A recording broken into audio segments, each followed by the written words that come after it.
Well, good morning, everybody. Um, I don't, I'm just gonna keep videoing, and then now God will tell me when I'm supposed to post them. Um, I have a lot to say, and but it's a lot to hear, and it's a lot to swallow, and so I have to be careful. Um, I guess the word I want to say is not go too fast. I don't really know how else to word that. Where I gotta let people catch up to what's happening. I gotta let people process some stuff, and I gotta let people. So I have to be still, but I still have to keep going. And so, um, God woke me up at like 4 o'clock this morning,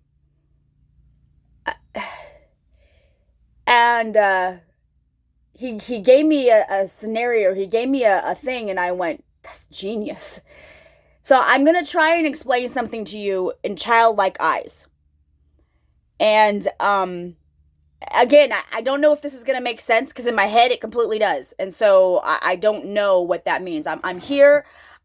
I'm ready for work. I got my first cup of coffee. Um, I've walked Griffey this morning. Him and I went and took a walk. Like I'm normal. Everything's fine. Everything's fine, everybody. I've had plenty of sleep. I'm taking my vitamins. Everything's good, okay? I'm just going to put that out there. But I used to be a nanny. And this is something that everybody who knows kids can relate to, okay?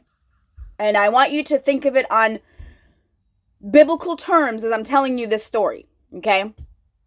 And it'll, again, it'll all come together, I'm hoping. But when I was a nanny, I nannied 3 kids, 3 toddlers. And there was one, God help her, I love her. She was the most stubborn one of them all. And if you know who I'm talking about, then you know who I'm talking about because you're on my Facebook and I know you're going to know what I'm talking about. But I can make a dinner and I can make chicken and macaroni and cheese and something. I'm just, whatever. And there'll be days these kids will scarf it like there's no tomorrow. Then there are those days where she won't even eat chicken. Hands down, I ain't eating it. And you got to pick your battles, right? How much is them eating that chicken worth it? It's not about them eating the chicken as much as it is about what? Listening to you. And so, parents, whatever, we go, you can't leave that table until you eat so many bites or until you finish that chicken or until you get where I'm going with this? Okay, so you go, okay, they ain't going to do it. They're stubborn. They're prideful. And you got to go, what kind of day did we have? Were we on it? Were we on point? Did we not have a nap? Did we argue a lot? Were we confrontational all day and this is just something else that we're adding on top of the day of craziness that we've already had? I don't know. That's where you have to stop, discern, and go, what is happening? Why is this happening? Because they ate chicken last week, and you say to them, this is the chicken you like. You ate it last week, but you don't want it now? I don't want it. Why? I just don't want it. Ooh. Okay, then. So all the other kids are now playing, and you're sitting at the table because you don't want to eat the chicken. But everybody else is playing and having a good old time. And you're sitting in your pity party because you won't eat the chicken. And now everybody's going to come back to the table and they're going to have ice cream. But you don't get to have the ice cream because you didn't eat your chicken.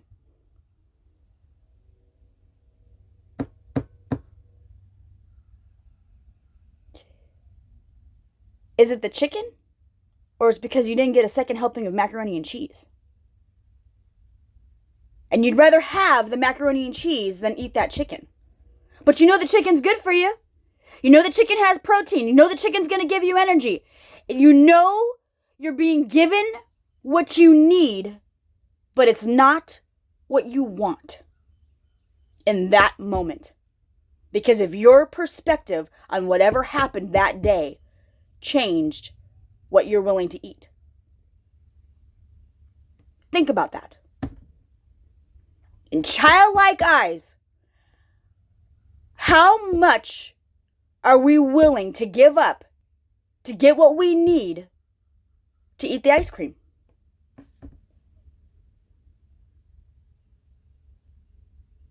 Dang, that was good. I don't care who you are. I'm not this smart.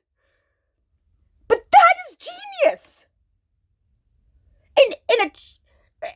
We are adults, and we say we can make our own decisions. You can't tell me what to do. You are absolutely right. You have a choice to either eat that chicken or not. But if you don't eat the chicken, you ain't getting the ice cream. But this is where we fail as parents. We don't follow through. We give in. We give in to temptations. We get into being liked. We get into doing what everybody else wants. But we don't like the chicken. I don't like drinking. I don't drink. I don't like the way it makes me feel. I get bloated. I don't have a good time with it. I end up wanting to go to sleep. It doesn't do anything for me. But for others, they can drink and they can have a great old time. But then when is too much too much? So can you control yourself? Probably not in the part of your journey that you're at. You probably can't even go and sit in a bar right now.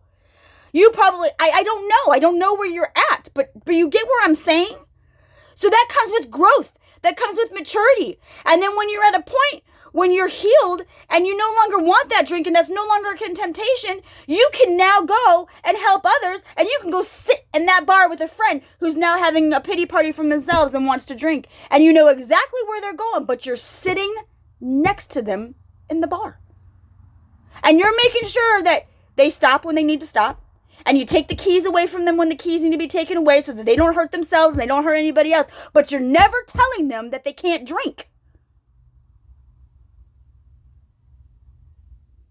That's not our job. We are to sit with them.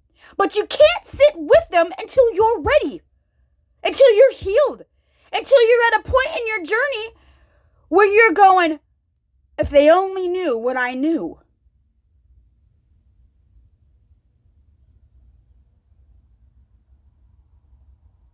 Where are you spiritually? Where are you mentally? And where are you physically? Are you wanting your macaroni and cheese? Or are you willing to eat the chicken that's dry and you don't like it? But you know you need it. But you gotta flavor up the chicken somehow, right? So you put in the cream of chicken, you put it, I don't know. You guys understand what I'm saying to you? Like, we as parents have to figure out how to fight our battles with our children. And we have to say, our yes is yes and our no is no. You don't want to eat the chicken, that's fine. I'm not going to make you sit at the table all night and eat the chicken, but you absolutely aren't getting to sit back at this table with everybody else and have ice cream. God is saying, are you obeying me? Because you want all these things, yet you're not listening to what I'm telling you. And if you're not listening to what you're telling me, I can't give you the promised land. I can't give you the goods. I can't give you the fruit. I can't give you what you aren't willing to do for it.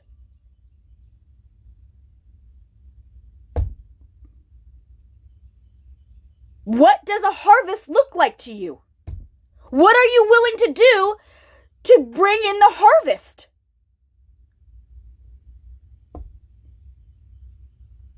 These are things we all have to really start to think about when we're reading the text and we're listening to these sermons and we're listening to people's testimonies and we're listening to what they're saying. And how does that relate to us? And how does this relate to our everyday lives? And how does this really relate to the way that we have been functioning as a whole?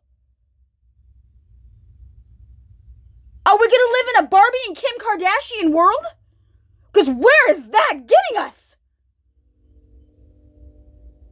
What are we teaching our children? I don't know if the new math's going to even freaking matter at the end of this. I'm well aware of that. But do we know what 2 + 2 is?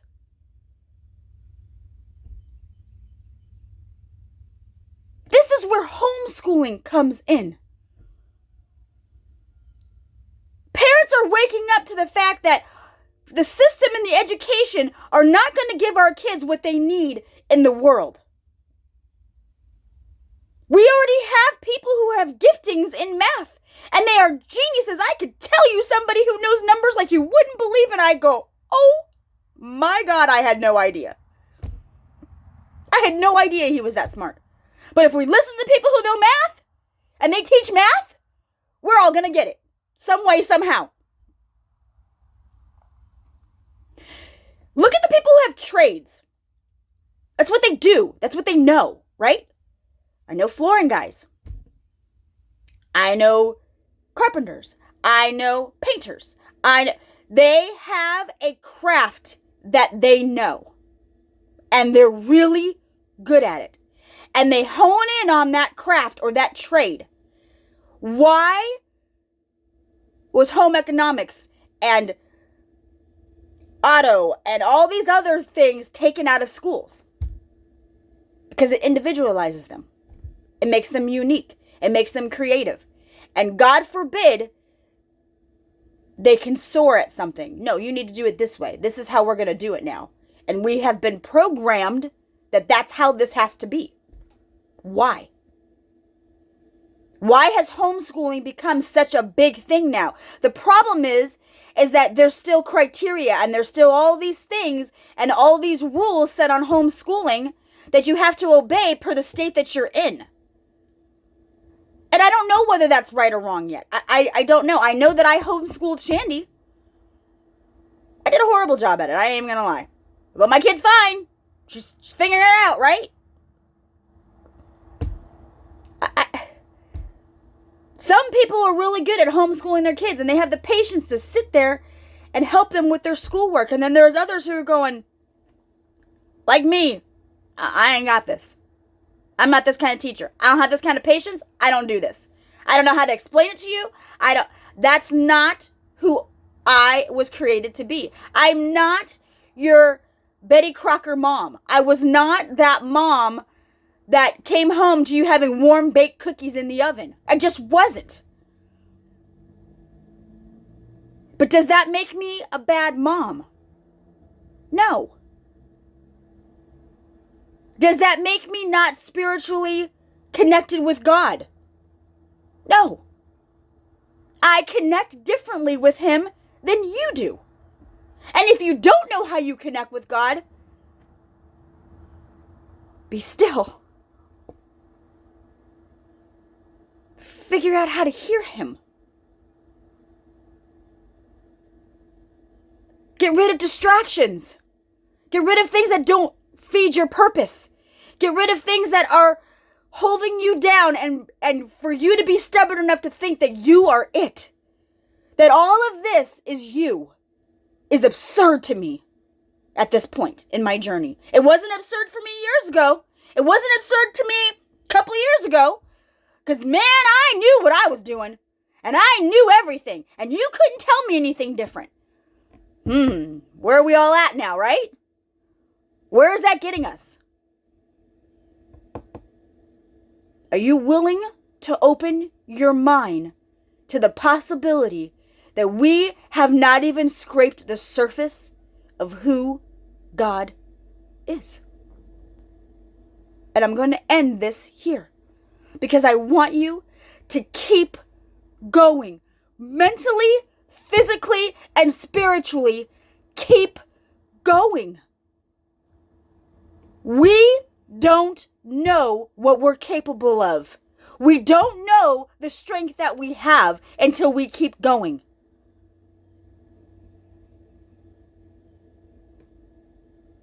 Food for thought for today, y'all. Just eat the chicken. They ate fish and bread and were satisfied.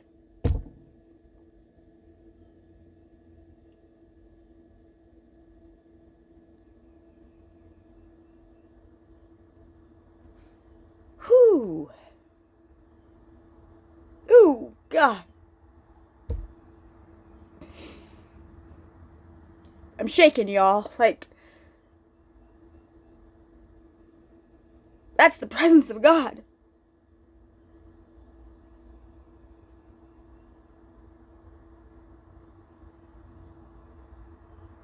And we need our peeps.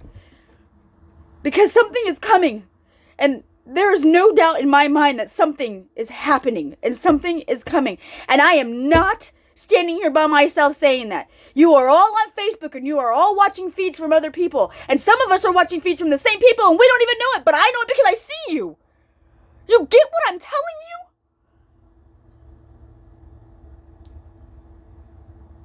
I'm not crazy. I'm truthful. And I'm real. And I'm flesh. And I'm bone. And I bleed just like you do. And I hurt just like you do. And I feel just like you do. And I'm weird just like you are.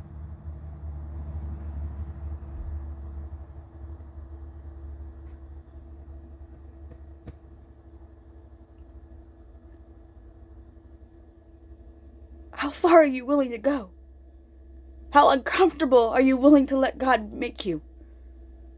For whatever this is that is coming.